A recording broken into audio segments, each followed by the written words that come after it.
तुमची मुले मुली जर खाजगी व्हॅनने शाळेत जात असतील तर ही बातमी तुमच्यासाठी महत्त्वाची आहे। आम्ही असे का म्हणतो पाहूया या संदर्भातला एक धक्कादायक रिपोर्ट भंडारा जिल्ह्यातून। भंडारा शहरात एकाच नंबर प्लेटचे 2 प्रायव्हेट स्कूल व्हॅन धावतात रस्त्यावर, तर व्हॅनमध्ये खुलेआम शाळा चालक भरत आहे घरगुती गॅस।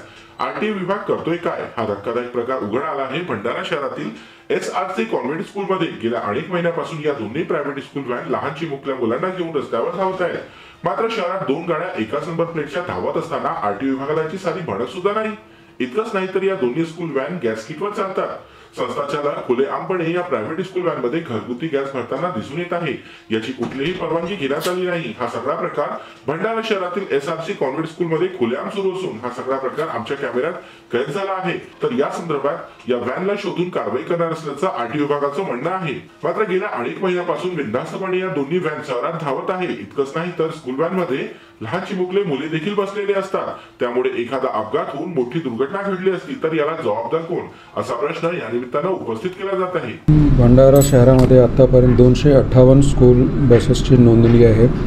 पैकी 250 हे स्कूल बसेस आहेत आणि 8 स्कूल व्हॅन्स आहेत सध्याच्या नोंदणीच्या अनुसार। सर, गॅस सिलेंडरवर किती व्हॅनची नोंदणी वगैरे आपल्याकडे? हे सगळे जे आहेत हे स्कूल बसेस जे आहेत ते आयदर डिझेल पेट्रोल याच्यावरती ते आहे सध्या त्यांचे आपल्याकडे त्याचे रजिस्टर्ड आहे ते फ्युल। आम्हाला निदर्शनात आलं आज की एका कॉन्व्हेंटमध्ये सेम नंबरच्या 2 गाड्या होत्या आणि ते गॅस सिलेंडर भरत होते। काय नेमकं त्यांच्यावर कारवाई करण्यात येणार?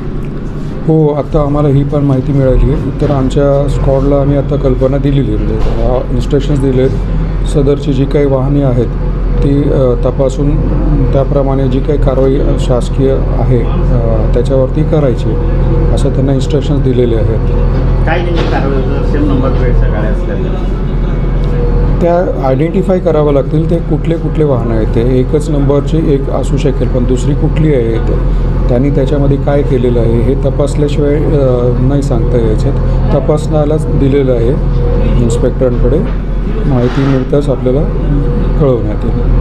यावरून असं निदर्शनात येतं की भंडारा जिल्ह्यात आणखी किती वाहने एकाच नंबर प्लेटची धावत आहे हे पाहणं महत्त्वाचं ठरणार आहे। तर दुसरीकडे एका वाहनाने अपघात जरी झाला तर तो गुन्हा लपवण्यासाठी दुसऱ्या वाहनाला तोच नंबर प्लेट लावला जातो। मात्र हा सगळा प्रकार शहरात सुरू असून सुद्धा पोलीस विभाग, आरटीओ विभाग याकडे दुर्लक्ष करत आहे। त्यामुळे जिल्ह्यात आणखी असे प्रकार उघडकीस येण्याची शक्यता नाकारता येत नाही।